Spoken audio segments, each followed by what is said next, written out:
പറടാ പ്രവി. ഓട്ടോ ഉണ്ടോ എനിക്ക്? ആടാ എടാ സോറിടാ, ഞാൻ ഇന്നലെ തന്നെ പറഞ്ഞു വെച്ചൊരു വാർഡ് ഉണ്ടായിരുന്നുടാ നാട് കാണിക്ക്. അപ്പൊ ഇതിപ്പോ പോവാൻ നിക്കടാ നീ. എന്നാ ശരിയാടാ, എന്നാ വേറെ വണ്ടി നോക്കാം. ആയിക്കോട്ടെടാ, ഓക്കെ. വിജയാണല്ലോ. ആ വിജയ്, ഇതാ ഇപ്പൊ വരുന്നു. ഒരു മിനിറ്റ്. ഇല്ല വേണ്ട. എന്താടാ? ഇന്ന് ഓഫീസ് ലീവാണ്, അപ്പൊ പോയി കാര്യമില്ല. ഓക്കെ. എടാ പ്രവി, ഞാൻ വരാടാ. എവിടേക്ക് വരണ്ടേ? അല്ലടാ മച്ചാ, ഞാൻ വേറെ വണ്ടി വിളിച്ചു, ഇപ്പൊ വരാറുണ്ട്. ആയിക്കോട്ടെ.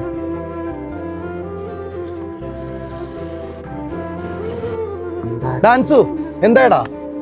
എടാ ഇന്നലെ ഒരു വാടക പറഞ്ഞിട്ടുണ്ടായിനോടാ. അപ്പോൾ അതിപ്പോ വിളിച്ചിട്ട് പറയാ വേണ്ട, ക്യാൻസൽ ആയി. അപ്പൊ എനിക്ക് വേറെ ലോങ് വാടക ഉണ്ടായിരുന്നു നാട് കാണിക്ക്. ഞാൻ ഈ വാടക കൊണ്ടെന്ന് വെച്ചിട്ട് ആ വാടക ക്യാൻസൽ ചെയ്തു. ഇപ്പൊ അതും ഇല്ല ഇതും ഇല്ലാത്ത. എടാ അതിനാണോ? അതൊന്നും ഒരു വിഷയാക്കണ്ട. മിന്നാന്ന് ഇതേമാതിരി രാത്രി എനിക്ക് ഒരു അനുഭവം ഉണ്ടായി. രാത്രി എനിക്കൊരു ഫോൺ വന്നു, നോക്കിയപ്പോൾ ആ ഒരു ലോങ് ട്രിപ്പ്, ഊട്ടിക്ക് ട്രിപ്പ് ഇട്ടു.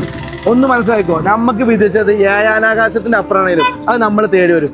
നമുക്ക് വിധിച്ചിട്ടില്ല, നമ്മളെ കൈയിന്റെ ഉള്ളിൽ ചാടി പോകാൻ.